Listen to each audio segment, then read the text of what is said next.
দুদকেও দুর্নীতি আছে, কমানোর চেষ্টা চলছে দুদক চেয়ারম্যান। বিস্তারিত দেখুন অগ্রযাত্রা ডেস্ক রিপোর্টে। দুদক চেয়ারম্যান ডক্টর মোহাম্মদ আব্দুল মোমেন বলেছেন, দুদক সমাজের বাইরের কোনো প্রতিষ্ঠান না, এখানেও দুর্নীতি আছে। এখানকার দুর্নীতি কতটা কমানো সম্ভব দায়িত্ব নেয়ার পরে প্রথমেই সেই চেষ্টা চলছে। বৃহস্পতিবার সকালে নগরীর সিএন্ডবি রোডে দুদকের বরিশাল বিভাগীয় ও জেলা কার্যালয় ভবনের ভিত্তিপ্রস্তর স্থাপন শেষে এক মতবিনিময় সভায় তিনি এসব কথা বলেন। ডক্টর মোহাম্মদ আব্দুল মোমেন বলেন, সরকারের অধঃপতনের কারণের মূলে দুর্নীতি।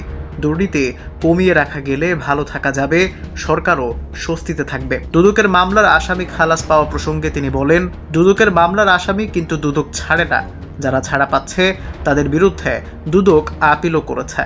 এ ব্যাপারে আদালত, সাংবাদিক সবার দায়িত্ব রয়েছে। দুর্নীতির বিরুদ্ধে সঠিকভাবে সবাই কাজ করলে দুর্নীতি দমন করা সম্ভব।